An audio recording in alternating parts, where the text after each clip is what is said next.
Hey everyone, welcome back to another edition of the Samsara Report. Joined again by my good friend Graham, and we wanted to speak a little bit today about some of the kind of things that we've noticed about the present day youth and how their kind of interactions with the world are drastically different from what we experienced as kids. And again, bringing it back to some of the spiritual implications of that. But yeah, we had a chance to kind of a little bit do some pre-conversation on the topic, and I feel like it's a topic that we do often have to kind of try to understand from the youth perspective too. Which as we get older, it's going to be more difficult. We're both Yeah, and it's already, I think, drastically different from how we experienced growing up. And we do think that there's definitely some through lines. I mean, there always will be with human beings to some extent. But I think, speaking about the youths, I think about like Terence McKenna's notion of novelty theory, I think he called it. And it was this idea that the singularity is what occurs when the gap between an idea and the manifestation of that idea is totally collapsed. When yeah that disappears, you experience the singularity. yeah And we're obviously a lot closer to that than when we were kids. yeah When we were young, you still remember like movie trailers. yeah And you would see them like months and months and months, almost to like a year out before the thing itself came yeah out, and a lot of hype built. And it felt like there was like six blockbuster movies a year, like at least yeah, like six big deal movies. yeah Um, but now it's every single day. It feels like there's a new grand thing, and hmm all of it's like 10 to 100x in terms of the kind of marketing capability yeah and sort of the nuances and tricks and tools. And now they are smart enough and fast enough to not rely on the content itself, but showing you strictly from like the critic's point of view. They've co-opted things like Rotten Tomato reviews. yeah You're seeing those instead of actually seeing the content of this. I've no doubt that they've consulted psychologists to try and market this in new and interesting ways, such that it's far more effective. And like just that one facet alone is completely alien. Have you heard of second screen viewing? Second screen viewing, is that the notion of like making sure that this is something you can tune into while you're on your phone? Exactly. Yeah, yeah, And I'm so familiar with this idea. Netflix, a lot of these platforms, Mm-hmm. they're looking at how can we make television or movies Mm-hmm. that you can watch while you're, scrolling, doom scrolling on your phone. Right. And so they will vocalize Right. elements of the plot. Mm-hmm. They'll be like, "Oh my God, we just Bad saw this dead exposition. body in the middle of nowhere," Yeah. and it sounds really shoddy in Yeah. terms of What the is it, dialogue. Doctor Wife? Like, yeah, no, Exactly. this is just the worst. So you'll see it in some major kind of hit series these Yeah. days, and they're just in their mind they're competing with a screen that might be in front of you. So perhaps from the producing perspective, there's some justification that kind of occurs there, Mm-hmm. but it's just there's so many ways that everything is being molded and made Mm-hmm. to kind of address the changing media landscape. Right. And so you have on YouTube, for example, which is a huge streaming platform, it's held its Mm-hmm. ground for a long time. Mm-hmm. They will make videos, especially individuals that are on the higher end of, production, like Mr. Beast and these people. Mm-hmm. They'll make videos that have to catch your attention in like the first, I think it's like 6 to 10 seconds. Right. And then there's a second slot, which is at the 30-second mark. Mm-hmm. And if you haven't showed what the majority of the video is going to be within the first 30 seconds, you've lost track Right. or lost attention of a You lot of the think viewers. about like 30 seconds is an eternity. You think about how long it feels when you're watching an ad or something that doesn't feel relevant to you now. Yeah. Yeah, which is amazing. Yeah. Yeah, in that respect, like that landscape has totally changed. Yeah. It'd be really interesting to graph something like Moore's law and the efficiency of like microchips and transistors and the scale at which these have moved. It hasn't quite gone in the form of like a complete hockey stick, as I understand it. Like it has plateaued, and now we've had to develop more intricate and unique ways of basically encoding in smaller and smaller ways microchip technology. Yeah. So it hasn't quite been the hockey stick that was initially proposed when things like Moore's law, like the efficiency curve upwards in technology, but it's still like to see how technology of all kinds, especially media, has become so much more sophisticated. Yeah. And we had come in, we're millennials. I'll just say, I came in and you came in just prior to the internet really becoming what it was. We saw a major transitionary period. Right, right. Like it was still sloppy when we Yeah. were kids. It was slow. You still had the dial-up thing on the phone, and it was not at all streamlined to a degree. Like you had to know exactly the URL at the time. There wasn't exactly so much in the way of like helping to navigate you directly to some of the main sites. Yeah. They hadn't even fully become what we think of today as like people have maybe like 3 websites that they channel through. Yeah. Or, you know, depending on what your work is or, you know, your media diet, but they've become a lot more consolidated. So those were very, very different. And I think just in general, one of the major things people like Jonathan Haidt point out, for example, the introduction of social media and how that relates to growing up and going through elementary, middle, and high school, for Yeah. example. Bullying was still an issue, obviously, when we were kids. But his point is that as the result of social media and everyone having a smartphone, now that problem is 24/7. It follows you home. You have to be concerned now about reputational savaging, people attacking your character when you're not at school, when you have no way of speaking for yourself or demonstrating. It's a whole different dimension. And I remember talking to someone, a younger person, not so long ago, and I'd ask them, like, what is it like? What's it like growing up with that? And I'll never forget their description to me. They said it feels like things could always either be really good or really bad. Like Yeah. just extremity. So that's definitely a major difference now. To be clear, I've also heard people say that there's many other factors at play and you can't necessarily describe the rise in things like eating disorders and ADHD and other issues, depression, loneliness, isolation, and the just general failure of so many people to develop people skills and so on. You can't describe that solely to social media because there's many other factors. I wouldn't Yeah. disagree. I do think it's an important factor, but yeah. So I just wanted to give that caveat. And countries have tried to figure out how to address this issue. Right. You know, you have right. Australia that has essentially kind of instituted, I think, a 16 and younger ban on social media, Yeah. and people have found ways around it. You know, Yeah, they've- certainly. yeah, and you know, there's obviously technology with like proxies and with VPNs and Mm-hmm. kind of using fake IDs and all this kind of stuff to Right. upload false information. But there's other countries, developed countries around the world too, that are looking at similar approaches towards social media. Right. But again, that's kind of approaching it, like you said, addressing that as the main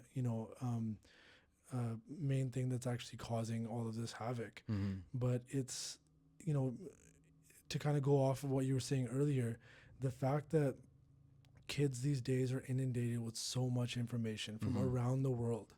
Yeah. Not just any kind of information either. Yeah, the most sensationalist. Yeah. If it bleeds, it leads. Immediate limbic hijack. Yeah. It's super porn of every description too. Like, Yeah. and I don't just mean porn relating to sex. I mean porn, like food porn. There's Indulgent kind of, yeah. everything. Yeah, and it's we look at Dunbar's number and the proposed idea that humans, because of our evolutionary kind of Our makeup. adaptation in our Yeah. makeup that happened over the majority of human evolution, you have essentially a lot of tribal behavior that is still in us.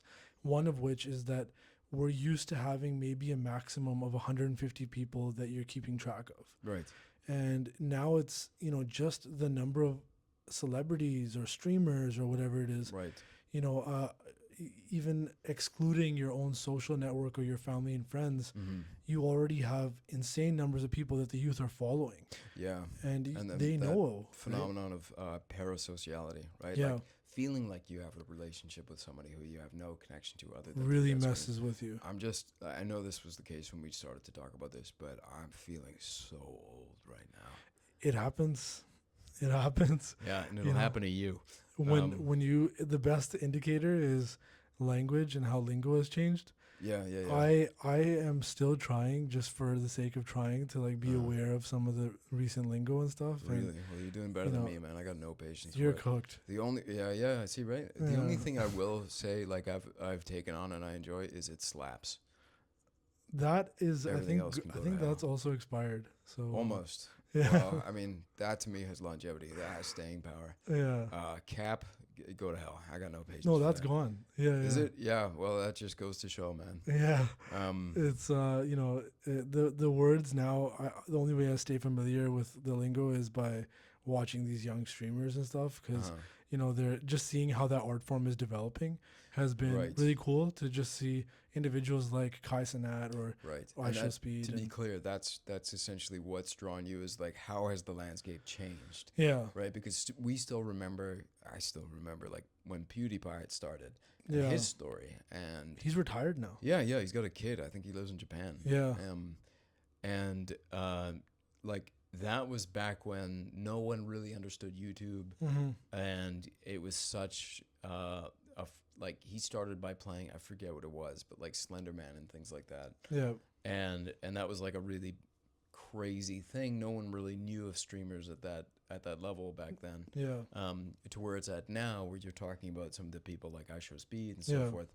I just can't imagine what it would be like, and that reminds me of the other phenomenon that is so bizarre to me. And this isn't restricted to youth today, which is a very broad word.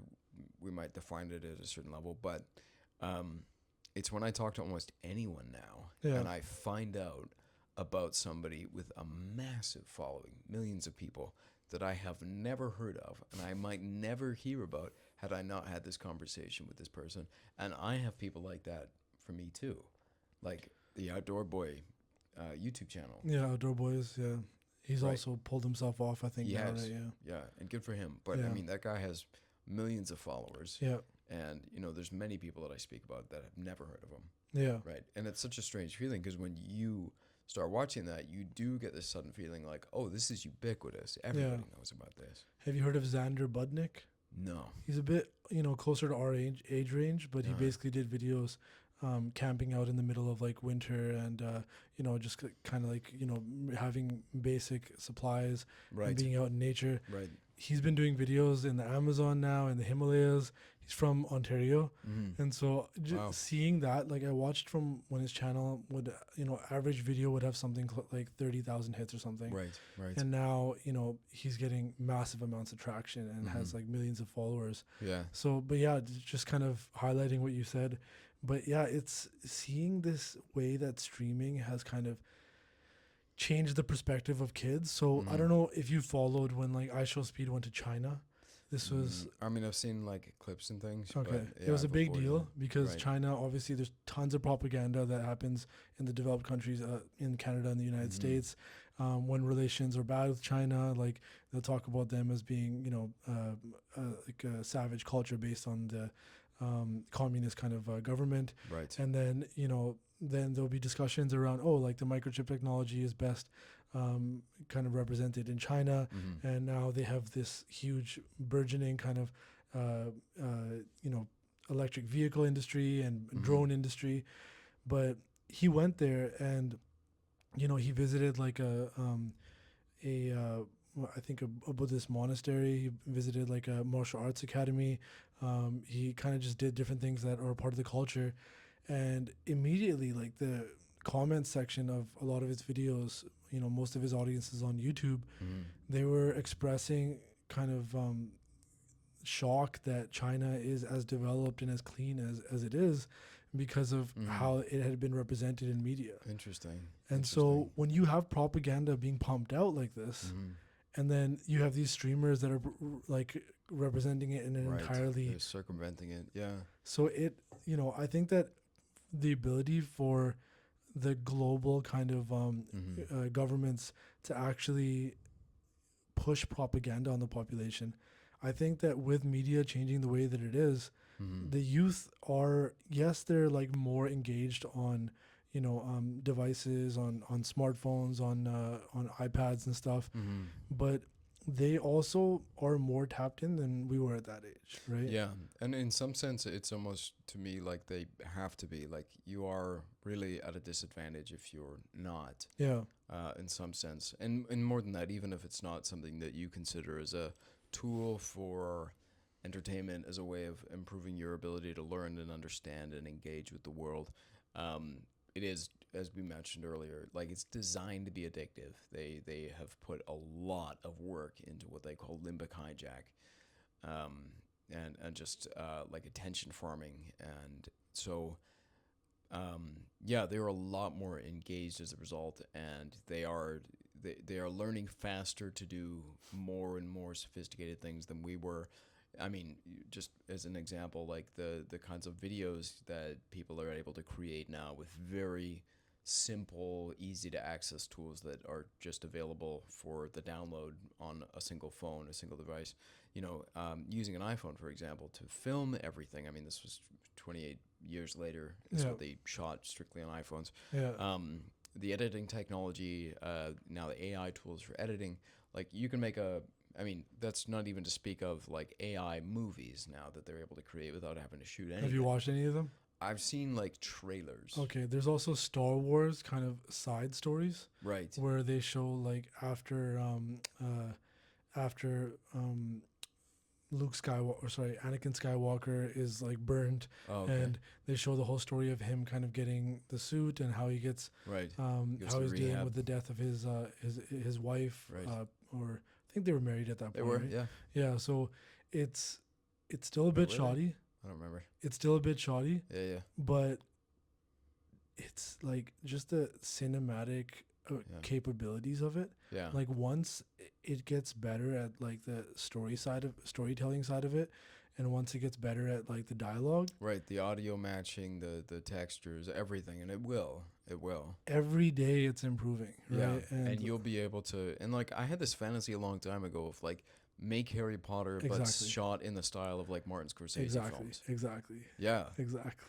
And Yes. so the question is, we were talking about movies and television and how they've changed. Like the appetite that kids have for, using their own imagination to reimagine things, Mm-hmm. is that going to change the way that they take media in the future? Yeah, I mean, I think it will. And I do want to touch on this too, because we've named all the things that we can think of. I mean, there's obviously so much more that we can go through Yeah. just in the technology category alone. Um, the things that are different, but I think it's also important to identify the things that are the same. Hmm. Do you have thoughts on that? I've got my own thoughts, certainly. I would love to hear yours. Yeah.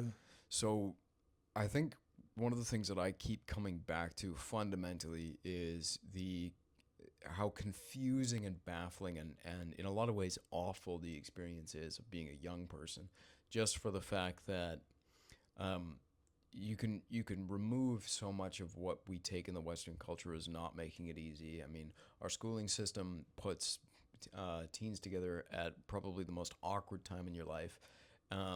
You're made to sit in a classroom that, at least in some sense, we seem to have evidence now that is certainly not conducive for the way a lot of males learn. Hmm. And not only that, but at least for the places that have yet to implement policies and practices around the use of smartphones and things like that, it's an extremely challenging time. That's now a place where everybody at all times has the ability to film and contrive information and do, as I mentioned, reputation savaging.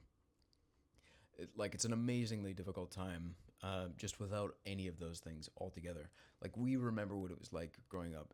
I had a horrendous time in high school. I really did not enjoy it. Hmm.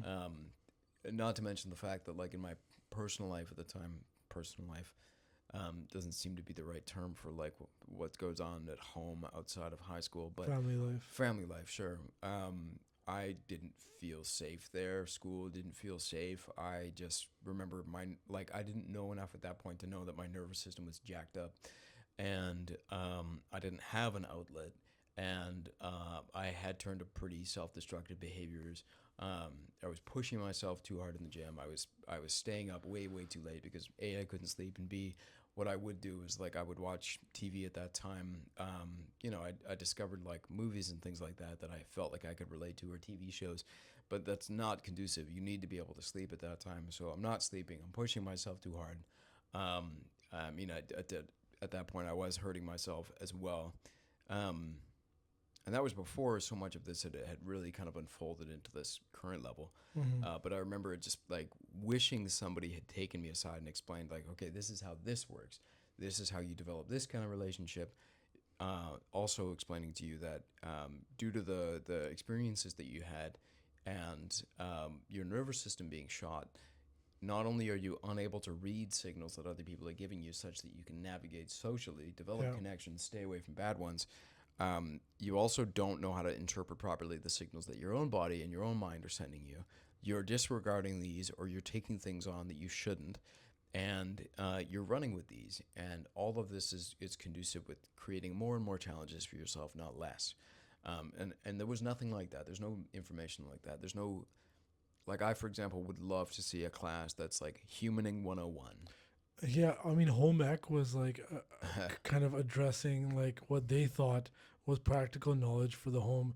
But even back then, we were questioning like, why do we need to learn how to make cupcakes? You know, Yeah, and or it's like learn how we to would sew be, an apron or something. yeah. And then there was like planning, right? Yeah, Where they right. like it used to be called family planning, Right. but then they just changed it to planning, and so we had Which that. For, also felt really half-cocked. yeah, our teacher that was teaching us at the school that I was at, I switched schools after the first at that 2 years. time. I remember that. We were in the same class. Yeah, Yeah. and so I switched schools, and I ended up having this planning teacher, and he was just like checked out. Like he was the easiest teacher that we had, Yeah. and he would be like, he would just be like, okay, if you guys want to play games on your computers for planning, we had computers in front of us, Right. so he would let us basically do whatever we wanted as long as we didn't cause outbursts. And so, what you're saying, there's so much information that would be really crucial to like learning at that age. If they taught us, like you said, how to build relationships with your family, with how to understand yourself, understanding yourself, understanding what taxes are, and like how to pay taxes and stuff, right? Yeah. So this type of information, when I had my foray like recently into doing a little bit of substitute teaching in elementary schools. Right. I tried to implement my own system, and I was lucky that the principal was, gave me a lot of leeway to be able to kind of address things the way I wanted to. And first of all, like from kindergarten to grade 3, it's daycare, Right. and you need to treat it as such. Right. Like you're basically keeping them from hurting themselves, and you're trying to keep them like a little bit stimulated mentally, but you're dealing with chaos, right? And so like these are the grades that I observed, over the last 5 years or so. And then from about grade 4 to, grade 7, 8, 9, you have this capacity to start having conversations with your students. Right. And so it seems like, across the board, they want to be able to converse with you rather than you just kind of lecturing them. Being checked out. Yeah. And that's another similarity that I still think, like, and I see today. Yeah. That once you start kind of coming online and becoming like aware that there are consequences, that there are things that can be taught to you such that you can avoid mistakes, for example, you start to really begin tuning in or feeling a reason to tune in. Or step down from that. Once you notice that people have a lot more skill in an area that you're interested in, you're more inclined to listen and talk with them and try and engage. That's still something that I see, and like a real thirst for not only knowledge but to feel and to sense that somebody has like a bearing on this, like they know a direction in which to move, they have a structure. If they don't understand something, that they're at least able to hold things like humility. You're also seeing on the deep level a model for what it means to be an adult, an older person. Yeah.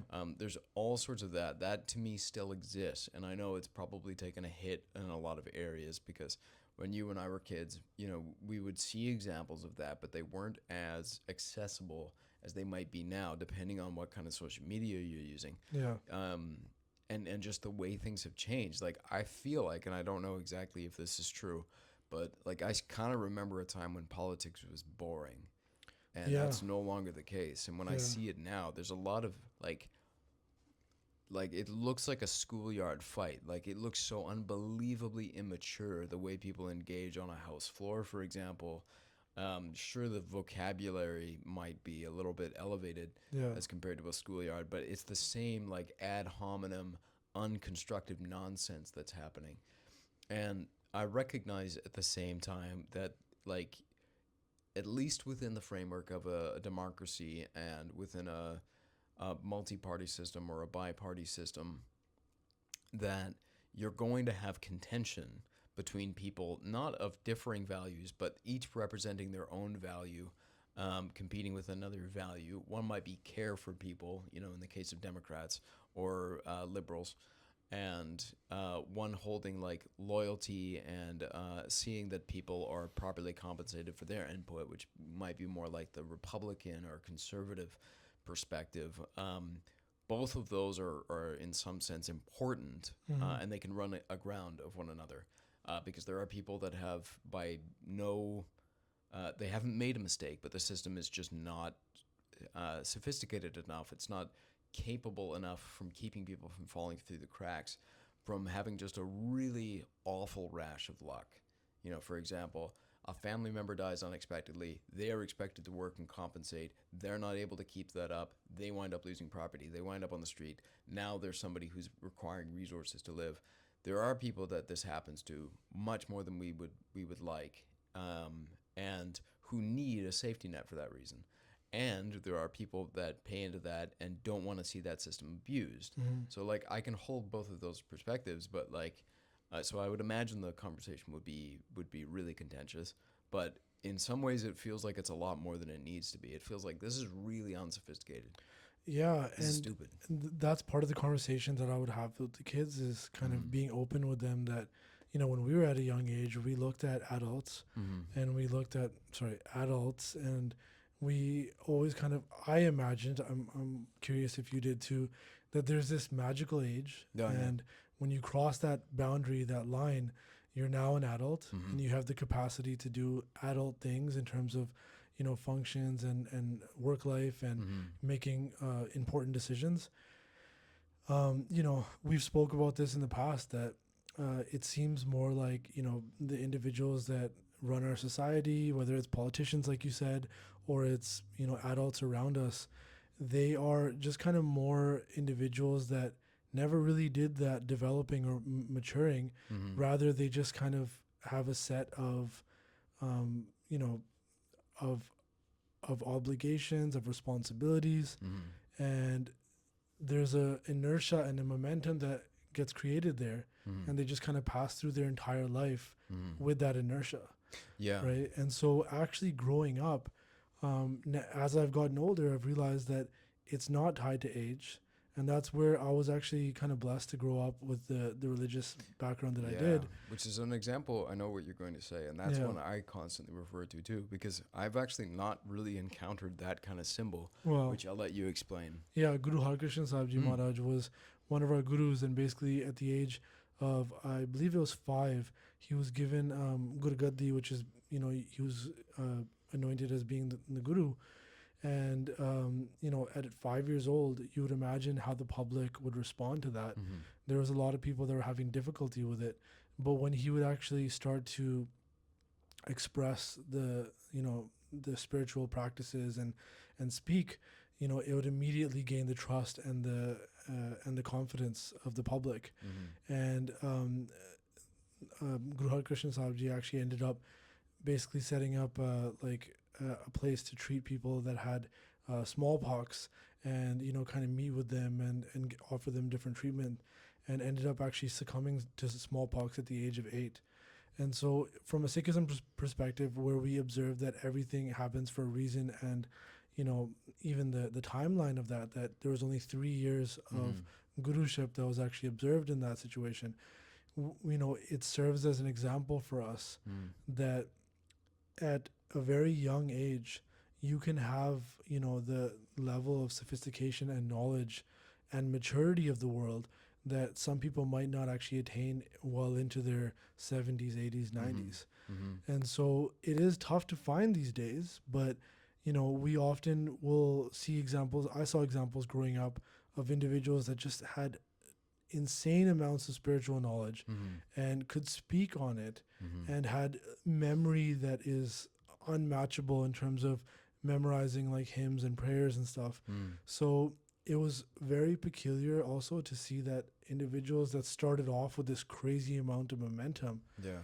they were often kind of just like, I guess, protected to a certain extent from the outside world, and Mm. also their egos were kind of pumped, and it didn't result in that Interesting. trajectory being like constant. Yeah. And you often saw like a plateauing there, where they didn't continue to grow at the same pace that they were at that young age. Mm.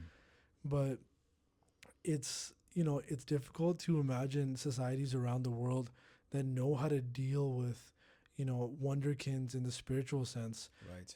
But again, we circle back to Buddhism, Mm. and when they have these monasteries, they they treat the younger kids with discipline, but also Mm-hmm. with a high reverence and respect, Right. Right. because they are not kind of entrenched in this world as much as Mm. adults are. They don't have the same type of needs or the same type of wants that adults have. Mm-hmm. And when you haven't built that kind of system, then it can be argued that it's much easier to disconnect from Yeah. those kind of basic motivators. Right. And so seeing how children these days are just like like you said, their limbic system, their dopamine systems are hijacked, and they're targeted as one of the biggest consumer groups. Mm-hmm. Like whether it's products or it's media and all that kind of stuff, Mm-hmm. they really go after the youth more than ever in the past, I find. Right. And I mean, I'm sure there's some marketing conversation somewhere that goes something like, where the child goes, the parents will follow, something like that. I wouldn't be shocked. I still remember, at least this was covered briefly in marketing psychology that I'd studied, and I wouldn't be shocked if the information had changed, but at the time it had said, like, shame and no other quality seemed to be as effective in guiding consumer behaviors. So one of the examples that I used to think about very often was, there used to be this like Dodge Caravan commercial where like a 6-year-old or something would describe safety features, and then they would show this watermelon, like, I guess not have its seatbelt on, and it would smash into the windshield when the car like does, hits the wall. And it's sort of, the implication is like, you're an awful parent, and your kid's gonna be that watermelon if you don't buy the Dodge Caravan. Wow. Right. And like, granted, like, this could have been changed. I mean, the replication crisis and so on, but and I also would be very interested to know, and I imagine a lot of what we're describing in terms of the disconnection is the result of Western culture or North American culture. Yeah. Western relative to what? But North American culture and the ways in which this, like, the U.S. and Canada are relatively young nations and have not developed the kinds of rituals that older cultures have, for example, that might be able to more effectively put a kind of stopgap in place Mm-hmm. to avoid kids getting lost into these kinds of things, Yeah. and having a better system of instantiating and holding rituals and coming of age ceremonies and things. And I'm not using the term ritual in a flippant sense of like a woo woo nonsense way, but like Yeah. as a very important technology with respect to human relationships and our relationship to life itself. Ritual is something that gives us permission to express and hold on to ideas, behaviors, practices that, in some sense, somebody made this point regarding tradition, that they are solutions to problems we no longer remember. Yeah. And we hold those traditions for that reason. And it's easy to try and prune them and change them, and you'll see why they were instantiated in the first place. But I'm very curious to see how our lack of traditions might be contributing to that. And I do think we've seen that because we can kind of see reflected in the kinds of channels and the kind of content that people in general, and especially young people, are consuming or seeming to ask for. And it does sort of reflect, I mean, you see a lot of nonsense being looked for. kind of cocoa mellification of like everything, melanification, I guess. Anyway, you also see people being drawn to like actual mature conversations about what we see going on in the world. Yeah. You know I look for this too, and maybe I'm biased in this respect. In fact, I almost certainly am. I often look for podcasts or videos or content of any kind where I get the impression of like, oh, these are the adults in the room. Like, these are the people that don't not only see accurately or accurately enough about a given thing, but they also are not despairing, and they're not also like arrogant and being foolish about this. Yeah. They are holding it with a kind of humility. Yeah. And I feel like, yeah, as we mentioned earlier, that's one of the similarities that hasn't gone away. Young people are still hungry for that kind of structure, for those kinds of examples. It's important to have that kind of structure to help guide your growth. And there's an awful feeling that comes with being unmoored in that respect. Yeah. And I certainly know that the structure that I did have growing up, I was going to soccer and I was going to other things. School in some senses, as painful as it was, I was very lucky that my parents were still together. There wasn't always happy moments, but that was structure itself as well. Mm-hmm. That any amount of structure is enough, that it provides safety, that you can venture a little bit further out than you might if you didn't have any of those things. Now, granted, there's such a thing as having like an unhappy marriage that you're growing up in. There's no one has a monopoly on suffering. I don't want to say that. Because I know there's a lot of people that grow up and they develop problems or they encounter challenges, even if they have the trimmings of what many people think of as a good life. It's always possible. You might not have the same issues and challenges, but yeah, you can find them anywhere you go. Yeah. Read Anna Karenina. Anyway. No, you spoke about like coming of age ceremonies and the importance of those. I had the privilege to speak with an Aboriginal friend that was speaking about how sweat ceremonies and different types of potentially like psychedelic ceremonies, they often had administering at the they often would be administered at the age of between like 13 and 16 kind of thing.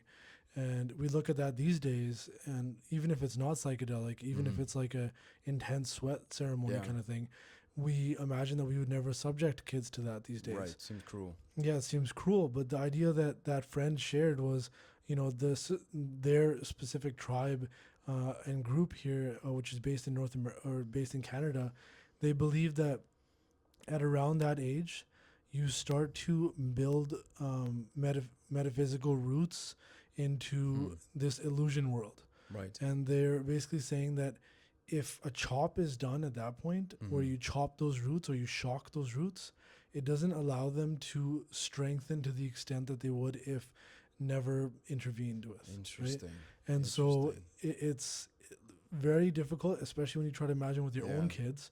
You try to imagine subjecting your kids to anything that's like an intense ritual like that. Yeah. And it's just very difficult when you have kids yourselves. I was imagining, like, I sorry to interject, but when I'd gone to an ayahuasca ceremony, one of the people there was saying, I would like to bring my like 16-year-old son to the next ceremony. Yeah. And like, given that I had just gone through this night, I was like, you're crazy. Yeah. Right. And so similar idea, just with kind of having different coming of age ceremonies. Yeah. And, obviously you're not expecting a child to completely mature during that age and to respond to everything with full maturity. But it's, there's a reason why around the world, it wasn't always an indication of kind of an individual's ability to now get married and start a family. Even if it was like a coming of age ceremony that was just there to kind of provide some type of transitionary point for them.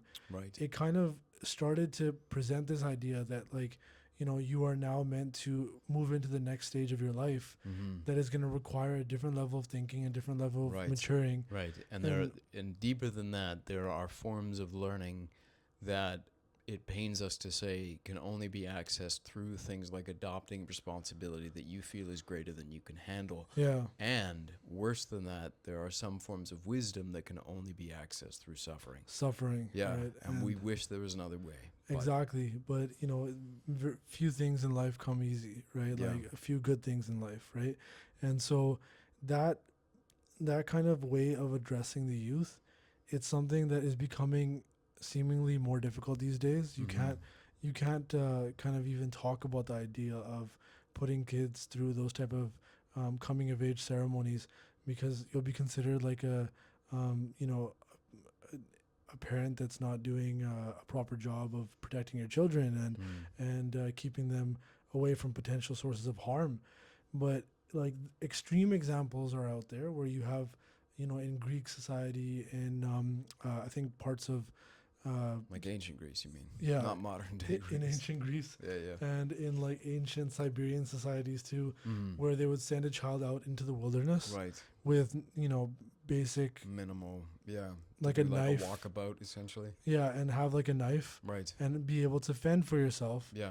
And so that was really throwing the child into the deep end of the Yeah. pool, right? And so too, similarly with like Lakota tradition, yeah, Yeah. they would do a vision quest, A etc. vision quest, which was Yeah. I think mediated with San Pedro, or was it? Well, often it was I mean, there's Lakota. variations. I mean, Yeah. the Plains tribes, for example, Lakota, Cheyenne, etc. As Yeah. I understand it from the readings, not necessarily psychedelic. Like a lot of it was fasting, for Yeah. example. Which is also very extreme for a child, Yeah. right? Like fasting. And so it's like the conversation I guess that we're having is Mhm. trying to understand how to kind of deal with the coming changes that are happening in the world, Mhm.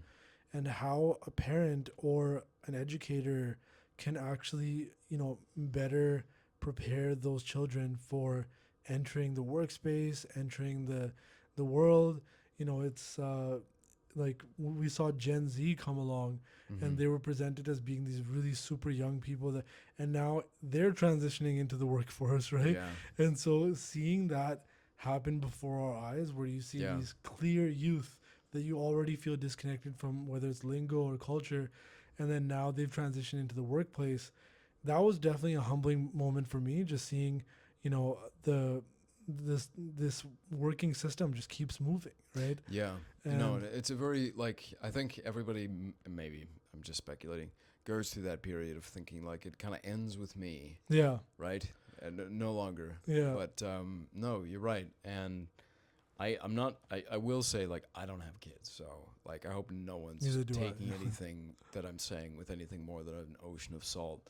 Um, but yeah, it is a question, and it's funny. I was thinking about this too. Just I remember a long time ago, I'd read a book or an account, like I'd gone down this like crazy UFO rabbit hole. Don't worry, this does actually connect with this. But, I would remember these. And of course, this is like something that I can only speculate about. I'm not taking it on board as being like truth at face value. Mhm. But I was always interested to read some of the philosophies and some of the descriptions of the way these supposed extraterrestrials viewed things like growing up in culture and things like that. Whether or not this is somebody's like purely fictional idea of how they might have viewed things, or if this was what somebody viewed as a sincere expression of something that happened, I really have no idea.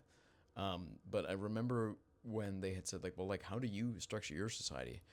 And the simple answer was something to the effect of like, well, the expectation is that however much knowledge that we have, however many tools and abilities that we have, granted, as long as it's guided by safety and wisdom and love, we want the youth to have like a better, even more advanced experience than the prior generation, and so on and so forth. It should always follow that trajectory. Yeah. Whereas I've often found it very funny that this is something that I think some people relate to or find when they were growing up. It was the sense of like you wanted things to be better than your parents had experienced. And the sense was like, if we had to suffer, then you're going to suffer too. Like, you're going to work for it. Life is hard. You're going to go through it. And just not at all sort of holding that notion of like life should be better for you. It was just like, if I had to go through this, then you're going to go through it. Yeah. And like, you should be glad you have a shirt on your back. And there was like a vindictive nature to that, right? Like, Right, it's right. like- It's this like recriminating, like a continuation of this cycle of suffering. Yeah. Oh, I'll give you something to cry about. All of that stuff. And I'm not saying that's across the board, obviously. I was very privileged to get to spend time with my friend and her friend, and they all have kids, and to watch them engage with their kids now, and their kids are like emoting, and they're at that age where they're like baffled and confused and like fascinated, and like they're not yet at the stage where they have the ability to empathize. Like I was driving my friend and her kids home, and I had taken a wrong turn, and I had to drive through the city. And the little guy pipes up. He's just a young guy. He's under 10. He goes, "Where are you taking us?" And I go, "Oh, I'm going to get on the Fraser, and I'm going to take us up this road, and then I'll get on the highway, and then I'll drive you home." He's already done before I've even finished speaking. I can see him in the rearview mirror. He goes, "Just take us home." He's like, "I don't have time for this shit." Like that's his. Like he doesn't factor at all. You could be doing anything. Yeah. You could be trying to disarm a bomb. Yeah. And he'll get you to look at his like Minecraft. Like he doesn't care. But anyway, like to watch the parents of those kids, Yeah. her and then her friends, say like, "What do you need right now? What's coming up for you?" Like that is so alien to what I remember. And my parents are lovely. We have a great relationship now. But that was not what it was like growing up. It's very different. And it's a spectrum of how you can address parenting. Obviously, you know, you have parents that are negligent and not there. And then you have helicopter parents that are just observing everything that their kid does and have to be aware of their location constantly. Yeah. But it does seem like there's been a like steep decline in what they used to call latchkey kids. Kids that like would go to school by themselves and come home, and their parents were working all day and they just had no supervision. Yeah, that is now considered very dangerous, right? And for, I guess, you know, a lot of us actually saw and dealt with a lot of disturbing things as a result of being latchkey kids, right? And so finding that ideal place, that's something that you can only do if you are equipped with some level of maturity before having kids. And so, you know, I look at people that are parents in their 20s versus people that are parents in their 30s, and you see a clear difference in the way that they, you know, address their kids and different conflicts that come up. And so it's not to say like people shouldn't have, you know, kids when they're in their 20s, but like it speaks to how, you know, like you said, we're not actually teaching children at a young age how to build you know, healthy relationships, how to you know, foster healthy relationships. It's always kind of, you're just meant to kind of go out and figure it out on your own. Right.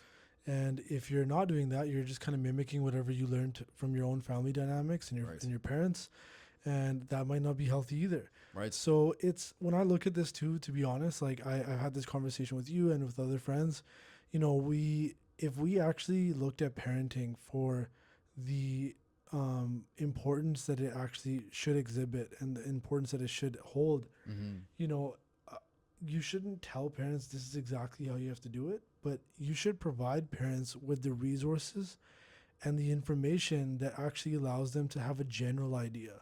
Like, okay, your kid's now at 2 years old. This is what to expect in their socializing, in their psychology when they're at that age, you know? Right. Like they call it the terrible twos. Okay, that's a very like loose concept. Why is it that they call it that? Yeah. You know, when does object permanence start to kick in, right?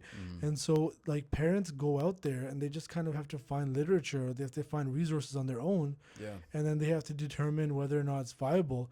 But you know, looking at countries that provide more help to new parents, you know, in the form of, you'll get like a year supply of diapers or a year supply of formula. Yeah. Or just longer maternity leave. Yeah, maternity and paternity leave, right? Yeah. And so it's, in addition to that, I think that the government, every major government in the world, obviously there's cultural nuance and differences. Yeah. So every major government should have some type of, you know, individualized program for their country. And it should be set up to like provide resources, whether that's, you know, videos or it's actual like literature that you can go through, that yes, you can go out there and find your own literature, but at least you have this base. Yeah. But I Right? can also imagine the counter argument being something like, given how deep we like, that's the deepest relationship we have. You're coupling with somebody, you're having a kid together. Like that's probably the most sacred thing a lot of people experience. Yeah. The idea of creating a life that you now protect and love more than you love yourself. Mm-hmm. You know, provided that all of the other pieces are in place and you actually were interested in having a kid, as opposed to you know it happening by accident. And then the notion of getting the government involved and prescribing you information, especially today, where like public trust has hit the floor. In a lot of ways for understandable reasons. Like let's just look at 2008, for example, in the financial collapse, and how badly the ability to transmit information accurately about that, both in the run up to it, the occurrence, and then after the fact, the lack of convictions.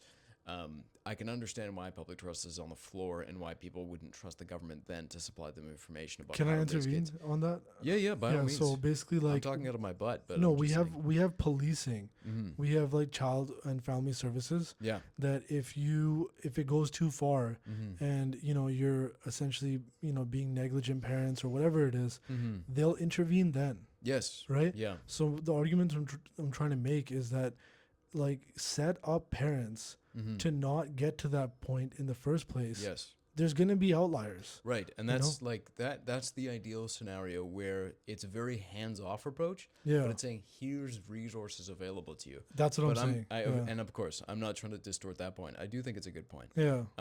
But I'm saying I can imagine people who are like, yes, I want to have kids, but I can see what the government's doing in this area, and I'm not at all interested in their provisions and their education.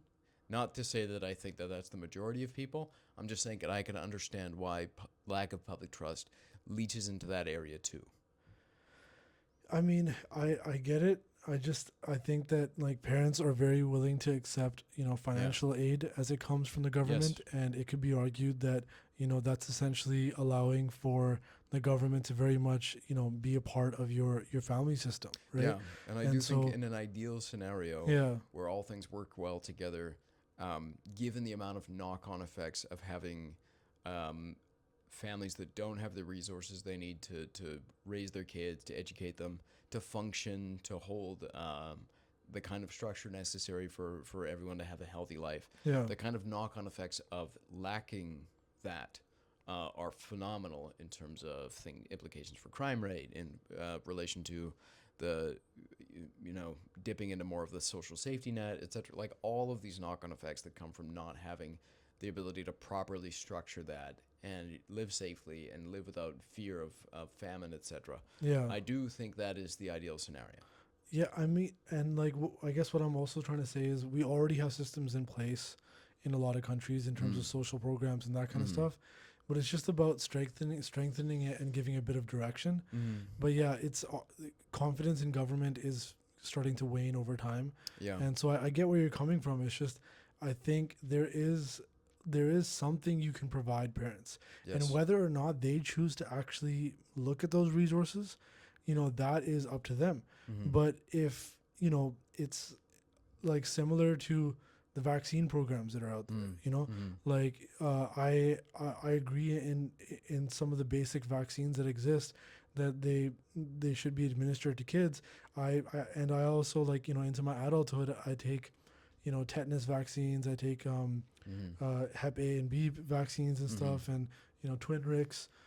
So like parents can kind of still have a lot of wiggle room, right? In terms of where they decide to, like, actually settle on these things. But at least at that point, they have less that they can point to in terms of ignorance, right? Right. And so, like, you had the resource. You had the, like, a parent could argue, look, you had the same resources provided to you that was provided to me. The fact that you chose to not look through it and or not watch these videos, that was your own prerogative, right? But right now, it just seems like it's so, like, considering how important it is that you're raising the future, not just future consumers, which is how they, like, the world What and a crazy word. the corporations look at it, but it's like you're raising the future, like, time hold, like the individuals that are actually going to hold the government and hold the population. They're going to be looking after the senior population. Right. There's so many reasons for why it should be prioritized more. Yeah. And seeing that there's a spectrum of how much support is provided to parents shows me that, like there is conversation in different countries about what degree of intervention there should be in that, right? Yeah. Yeah, and I do think like I'm constantly vacillating back and forth on a lot of these issues of like, is this because of malfeasance and corruption and just straight up stupidity and short-sightedness, or something like for the fact that a lot of the politicians serve for 4 years, for example, and therefore can only think within those 4 year increments, very short-sighted, or is it is Intentional. well, that's the intentional thing I just described, like kind of negligence, borderline intentional. Yeah. The alternative is it just a really hard problem to solve because there's so many moving parts to this. It's so hard to get the resources for this, especially if you have a market economy. The idea of like circumventing all the incentives if you don't understand how to bend them to be able to suit people's needs. Mhm. It becomes a really difficult problem to solve with all of the other parts that you're working with. But like I do agree with you. I would like, it's easy to imagine why stop at parents too, look at teachers. Give them as much resources as you can Absolutely. that's reasonable to give them for the same reasons, Yeah. because they're the ones that are going to inherit all of this. Yeah. And for the people that are more inclined to be what they refer to as techno-optimists, people that are optimistic about the future because we just continue to innovate out of our problems, you need to invest in the people that are capable of doing that. As much as people might want to point to something like AI to be able to do that now, agentic or general AI, apart from being something that we're not able to properly understand and predict as being aligned with our future goals, etc. Even in the near term, it's still it's got a black box that we don't fully understand. Yeah. So to think that it's going to be able to help us to come to or create novel solutions to problems that we have. We shouldn't bank on that in the present. No, I think the one that we do have, that I mean, you do have generalized intelligence in the form of human beings that can function if you give them enough of what they need to function. Safety, etc., basic needs, Maslow's hierarchy, all that. Yeah. Yeah, there's so much more that we could speak on in that respect. But I do try to hold the idea that a lot of these problems are just really hard to solve, and I don't want to immediately jump on something that I don't have evidence for in terms of the intentionality. Are there perverse incentives at work? Absolutely. Do companies, Keeping the masses controlled, keeping them kind of like satiated. that's pretty far. I could get the same result if I just think about things in terms of companies going, how do we move the most product the fastest and get the fastest and the biggest return? It's by making our products or services addictive. That can get you the same result as like the boardroom full of like cackling diabolical bastards who are trying to keep the population overworked and underfed and undereducated. I mean, it's stuff that some of the science fiction writers or individuals like George Orwell pointed at from, a very like decades ago, right? That this was kind of the dynamic that population control was moving towards. And I look at, kind of where, where this, where it is right now in terms of how the population is controlled and how the population is kind of kept in a box. And I, there is countries that, when we're talking on the subject of education, education was kind of changed drastically during around the time of the First World War. Between that and World War II, Right.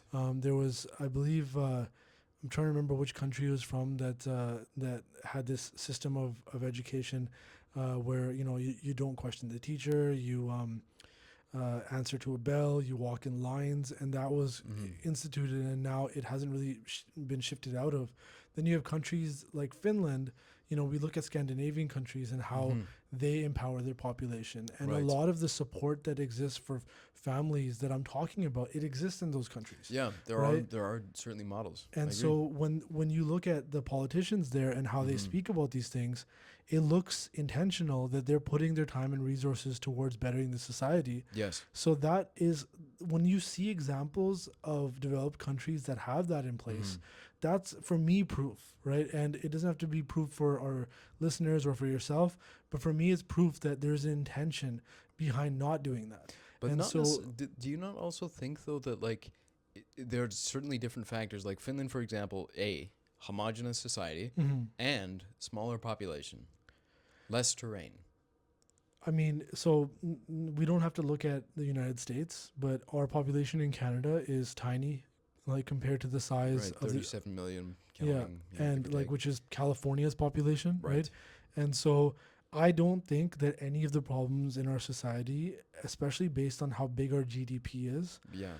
I don't believe, and it doesn't have to be through excessive taxation, but I don't believe that there's any problems that can't be solved if there was an intention to do so. Right. So that's where you have to look at, like, and obviously some of these files that are coming out are showing that there is systems around the world that actually like exist in shadow governments, right? And so like, and that's actually what came out was the Trilateral Commission being mentioned, and Right. and a lot of these groups. With And respect to, we should just say, sorry. you just said it came out through the Trilateral Commission, like relative to what? Like, what is? Give us more context, please. So these shadow governments or like secret organizations that essentially exist to set the way that large countries, developed countries, go about doing business or go about running their society. And so you have Trilateral Commission, you have groups like that we've mentioned in the past, like Bilderberg and all these kind of groups that meet. And so I don't think that the only subject that they're talking about, or the EMF, right? EMF or IMF? Sorry, IMF, right? I don't think that they're purely talking about the markets of the world. I think that the conversations go towards other parts of society, that they're trying to figure out how to actually work with a consumer, like with a kind of optimization of consumerism kind of perspective, right? And so Finland, what they did was they said, okay, look, we're not going to force kids to go to school until they're 7, because kids at that young age should be able to kind of develop their Like play, social right? play, Which is right? its own education. They yeah. said standardized testing, we're going to scrap that Yeah. entirely. They said we're going to pay teachers more. We're Right. going to change the way that their respect dynamic exists in the community, so that it's closer to being like a police officer or a firefighter, because they have a massive role. They're actually developing the youth of tomorrow. Right. And so like, for me, it's not a matter of the per capita funding in this case. I think that No, it's not. That's not the issue that I'm referring to. There's Yeah. more factors at play when it comes to a homogenous society. Like, for example, dealing with homelessness. Finland is one of the few countries that we can point to as having reduced their homeless population. And one of the bigger factors that's associated with that is the fact that they have much tighter consolidation and cooperation and coordination between the government and the non-governmental organizations that they subcontract to be able to engage services and build a kind of like Russian doll nested system of resources which unfold the further in you go. Yeah. You accept no barrier to housing. Now you're eligible to receive all of the resources associated with that, so that you have this like upward trajectory that's very clearly defined with like very few stopgaps or barriers between that. In Canada, we have nowhere near that level of coordination. So that's just one of the examples, and it's not a funding thing so much as it is like intelligently informing these systems. So you and I have talked about this before, where I don't agree with you entirely, I don't think, on the idea of the kind of intentionality behind these massive organizations that we feel would constitute something like a shadow government, because I can think you can get there, with incompetence and corruption and perverse incentives just as easily as with people that are intentional. In fact, the more I see and understand people, I feel like I find evidence for how they act as true believers with a very limited purview, and they are the road to hell is paved with good intentions is how I see a lot of them operating. Um, I'm not saying people don't exist that have far-reaching understanding and knowledge of a system enough to try and influence it towards some nefarious end. I don't think those people don't exist because there's psychopaths in all sorts of influential positions, or at least they tend to move towards those positions in some domain within psychopathy. But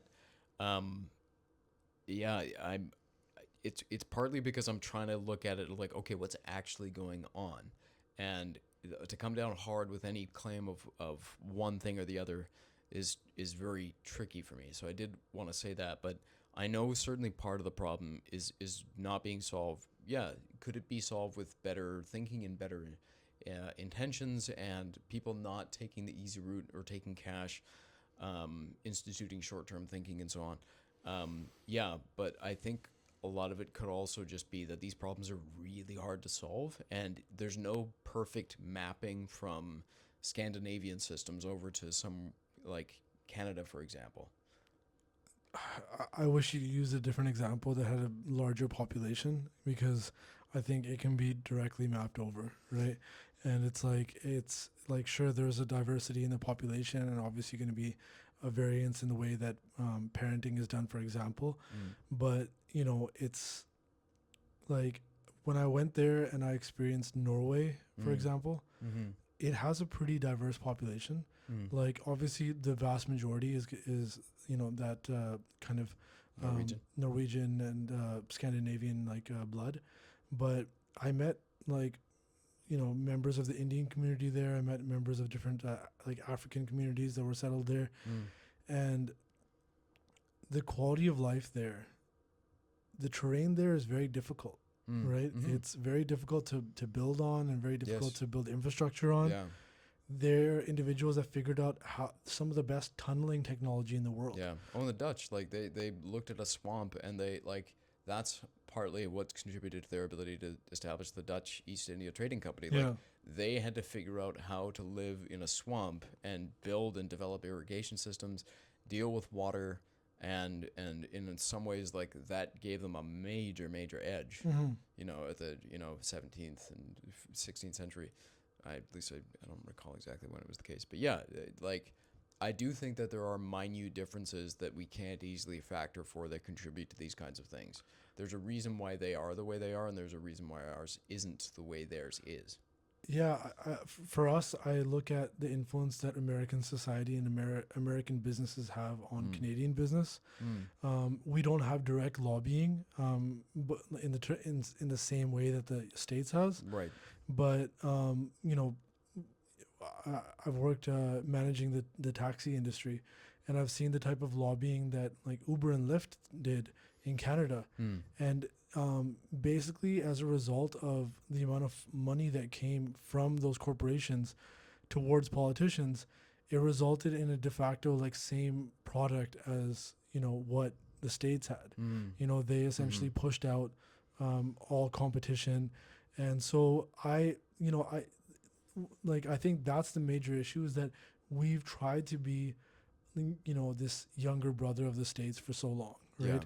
And that was something that served us in a lot of ways. We obviously needed protection. We're a little bit more exposed in some ways. Obviously NATO has a lot of relevance and value Right. to it, but we were kind of told this lie a lot as children, that Canada is one of the best countries, and that's something that when I got to visit other countries, Denmark, Norway, Sweden, and even other countries, Spain, like in other parts of Europe, Yeah. and there's a lot of countries I haven't seen yet. But when I saw those countries, I saw systems and structures that just were way more intentional. Yeah. So yeah. for me, it's not like I like you were mentioning that you don't think that it's it's nefarious actions. It's more that it's very complex problems that they're trying to solve. Yeah, poor coordination, poor thinking in general. With the amount of resources and people that are in that space, Yeah.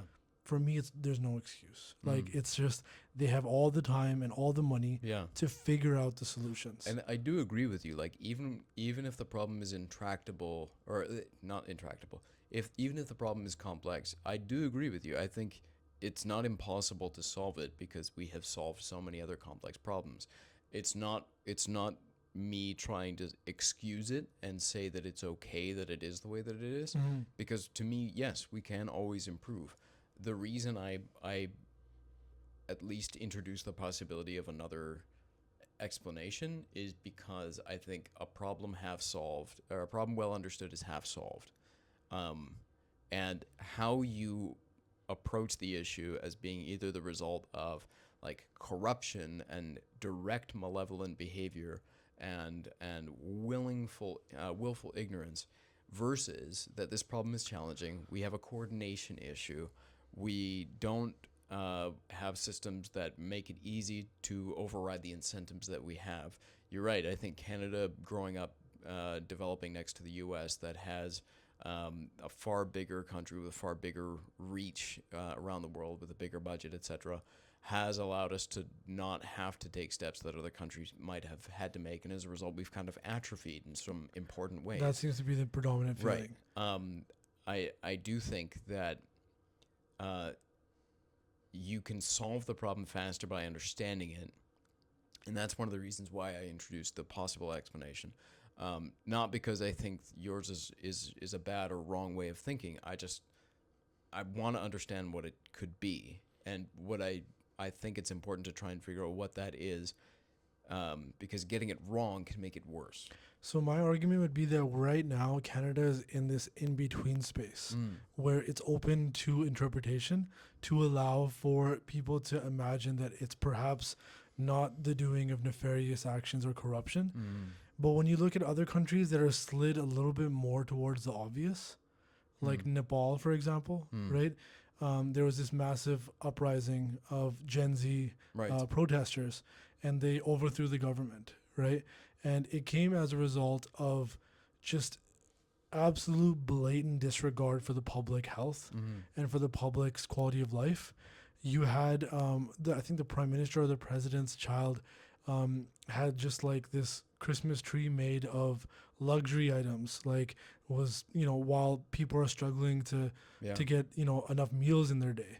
And so right now in Canada, it's just decent enough quality of life to keep people looking for their next paycheck, to keep moving forward. Right. But I think that if it dropped below what it is right now, there's no room for conversation anymore. No, you're right. I do feel like there's a lot of tension because, like, Canada certainly has, like, we have a considerable homeless population. Yeah. It does appear to be growing. Especially in the major metropolitan areas. Yeah, right? yeah, certainly. And there are definitely areas that, like, there are obvious examples of corruption. I mean, just looking at the casino issue, where a major investigation took place. Yeah. It was found that there was massive efforts for money laundering by organized crime. Yeah. And then the investigation was scuttled. Yeah. And the whole Christy Clark thing, the role during the run up to the Olympics, the bridge construction, the Port Mann Bridge, they basically said, we have instituted a toll on it, and we have to continue to collect large amounts of money through the toll system, because we need to cover maintenance costs. And the NDP said, once we get elected, we're going to take off the toll day one, right? And sure enough, when they got elected, they took it off day one, and they said there's enough money in the toll funds that have already been collected to do maintenance for the next 20, 30 years. Yeah. I was somebody that suffered directly as that because I was commuting across the Port Mann a lot at that time. Yeah. And I had racked up like a $1,500 bill just in tolls. And so I paid that off, but it was very difficult at that time, right? Yeah. And so when I see that, like, it's not just one or two people that are the nefarious actors. It is a system that actually promotes and benefits individuals who, like, similar to what can happen in a police force, you don't just look the other way, you kind of take part in it, right? Dip in. And so that's where, like I think that, you know, these countries like Nepal, countries in South America where there's a lot more uproar from the young you know, generations. Yeah. I think there it's very obvious that the corruption is the key problem, Yeah. right? And here, like, it for me personally, it is the same problems, Right. but it just has been kept in this level of the economy Mm-hmm. where it's not quite as obvious to the average consumer or the average But citizen. so there's a couple of things that I think we should include that, if nothing else, they would make the point stronger, and that would be to at least consider out loud what are some things that I could see that might convince me that my point needs either adjustment or like a wholesale change or something to that effect. Like, what would convince me otherwise? And like these are obvious examples, like the things that you're describing. Like I'm not at all arguing, and I hope it's not coming across that I think there's no such thing as corruption in Canada, and there's no such thing as a shitty politician, because that's a load of garbage.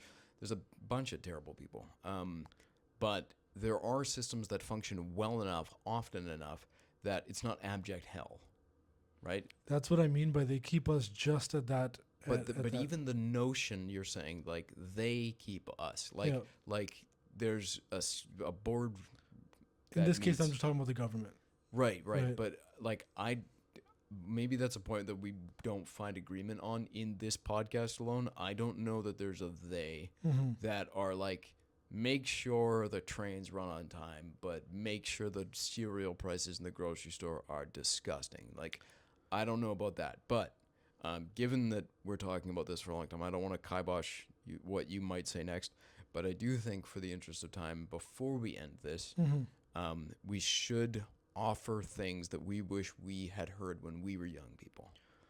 Yeah, I mean, we spoke about the idea that, you know, adulthood is not necessarily something that just comes with age, or maturity, right? And that was something that I really banked on, because we would love to know that this world that we're growing up into is, you know, being essentially ran by individuals that are competent, right? And so that's conversations that I had with kids is, look, we're going to try to provide you as much structure and as much understanding of the world as possible. But you kids, when I started telling them from the grade 6 on, was you kids should know that a lot of the world is run by individuals that don't actually have the best way of doing things. Yeah. And sometimes it's done so because, you know, it works better for them to not change towards these things. Right. I'm just Right? imagining you, by the way, in the classroom with like photographs and like the red line from like one thing to the other of like Charlie. the JFK assassination. Charlie. 100%. You in Pepe- front, Pepe Pepe Dom. Sylvia. Yeah, you in front of the class, like explaining this, but with JFK behind you. Yeah, and I could see their eyes open up Yeah. as they see that you're not just like feeding them slop. You broke the fourth wall. Yeah, right. Yeah. And so they like, and I try not to get conspiratorial with Yeah. them at all. Study Malcolm X, kids. No, study like, you know, the Rothschilds function and like the central banking system and all this stuff. No, I try to make them know that, like, we're here and we're trying to teach you guys. Yeah. But we're not all knowing. I see, and that is one of the things I wish somebody had said. Like, Yeah. I wish the parents had said this. I wish the teachers had said this. Yeah. Like, we're doing our best, but we don't know either. Yeah.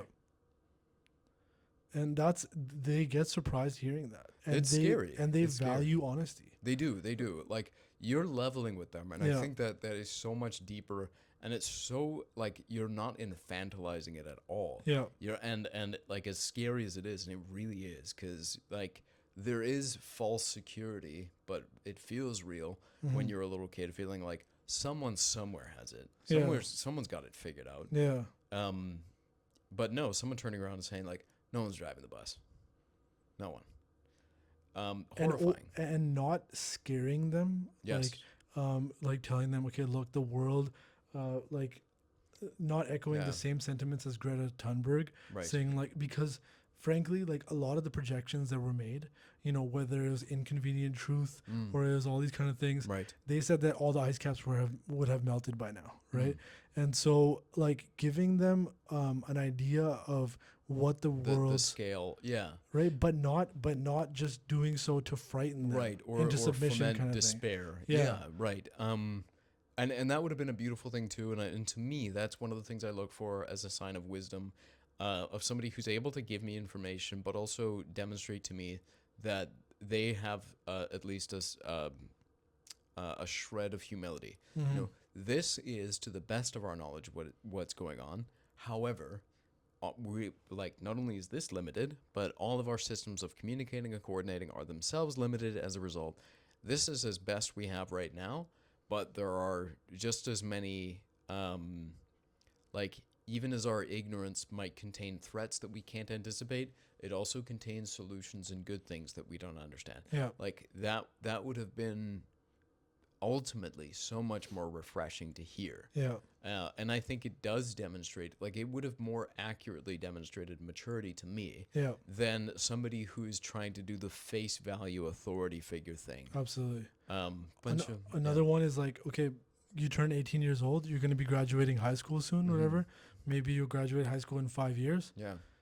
We don't expect you to know what you're going to do with your life. Yeah. Like, that is such an illusion that was projected onto us that by grade 10, 11, 12, you better be starting to figure out what you're going to do. Or get yourself a pair of work boots. Yeah. And the number of people that I knew who went into college, switched programs once, switched program twice, realized that they were actually passionate about airplanes and went into that. Yeah. So it's, you know, like telling them that you have to have it figured out because we figured it out. That was like, you know, it comes back to this notion of like teach kids that rigidity is not the way to go forward. No. You know, I wrote the Bruce Lee quote for them, you know, be water, be formless. Water can flow or it can crash. And I would write these like quotes that just kind of resonated with me on the wall. I would love it if you like got them wrong and paraphrased them. Like, be water. You make Kool-Aid with it. Like, this goes back to that same level. Like it's called, but like what you were saying, we sound like sometimes. You never know when an apple came. And there is quotes that like I wish were shared with me. You know, like one of our teachers was always funny, and he would share funny quotes. He's like, I don't.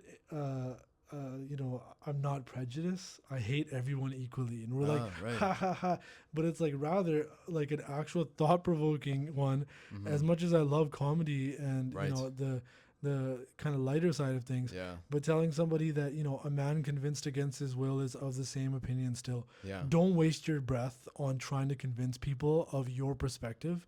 And don't, especially if they're not willing to shift at all. Right. You know, and definitely reflect on what it's like when someone tries to do that to you. Exactly. And those were... Are you pointing at me in this conversation? You said, Barry, you yourself, no one else. So, so these lessons, like, and that was kind of what I went with the limited time that I had with the students.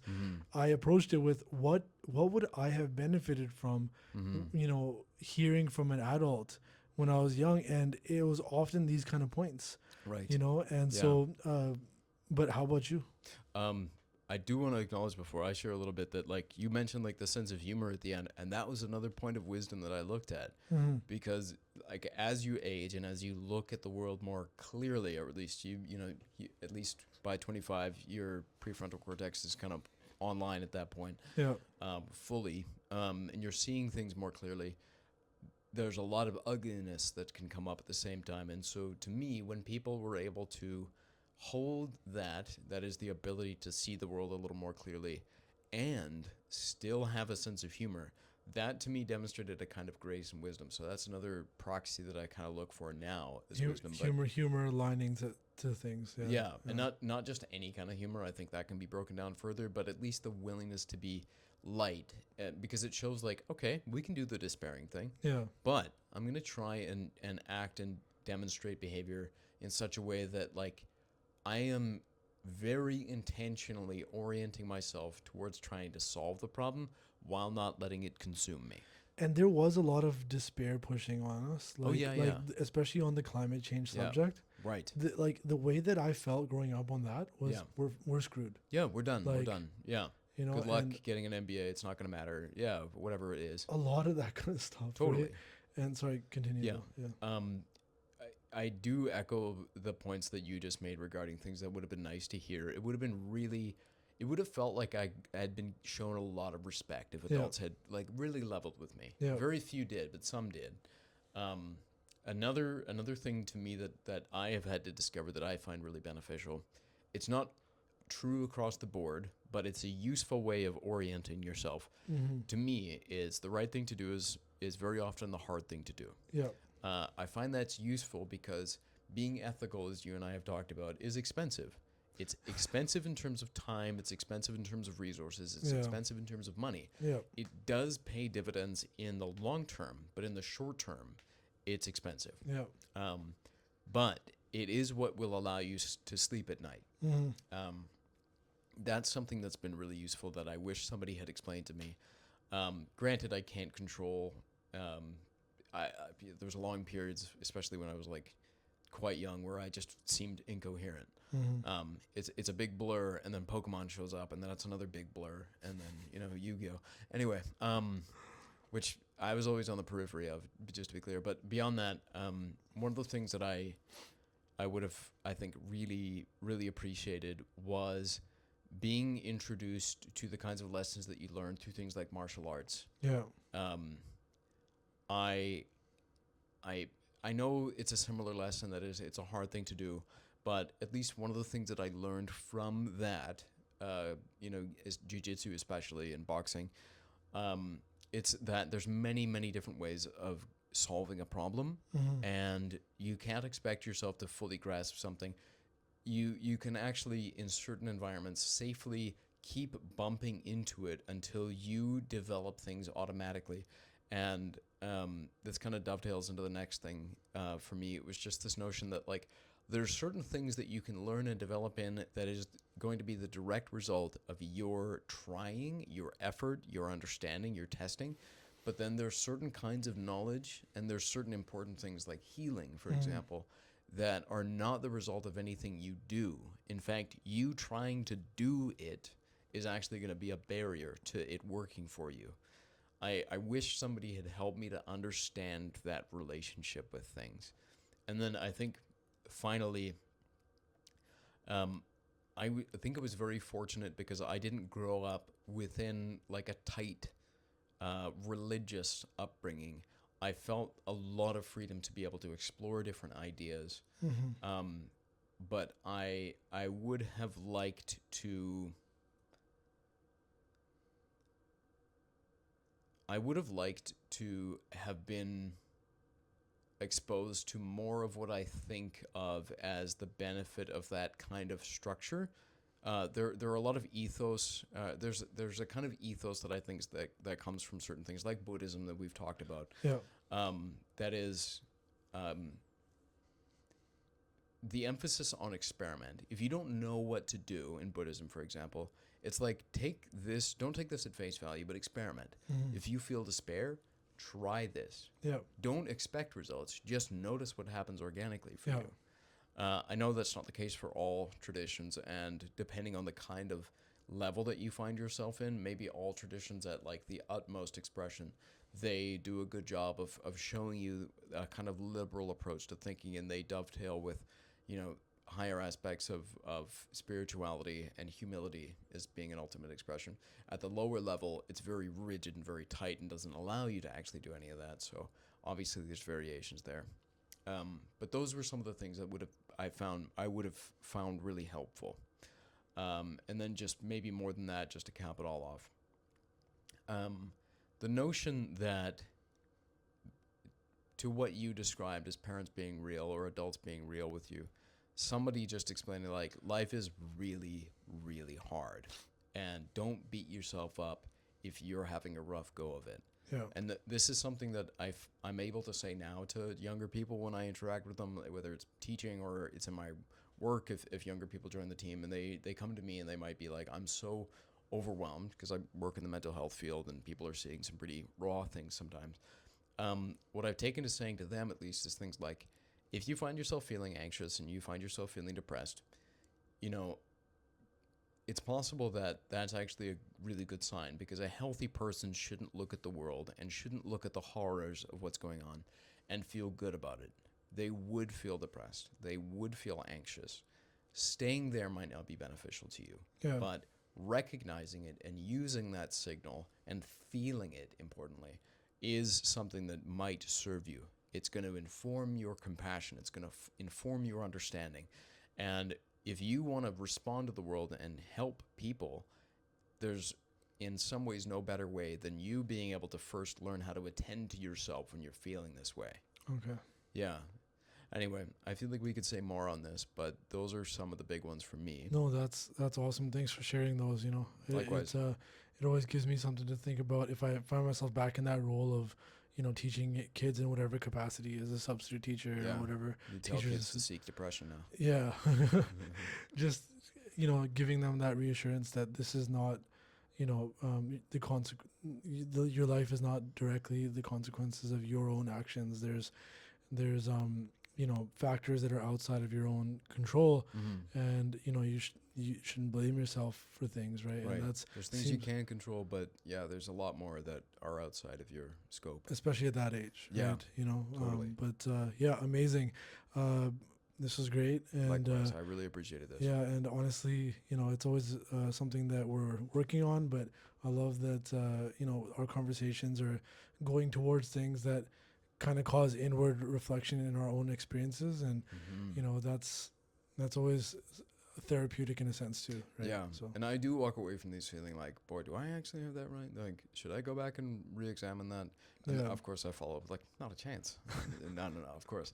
I really appreciate that. I like that there's room for friendly contention. yeah, And, I would never think of myself as someone who, with the right kind of information, would still hold on to old ways of thinking. So I really appreciate you being willing to share and defend points. we might have to throw hands after this, but Oh, we will. I'm going to boxing Saturday. oh Did you yeah. know that? Yeah, we'll see how that jab goes, Uh-huh. yeah. Sucks, by the way. I'm doing so many things wrong. But yeah, awesome.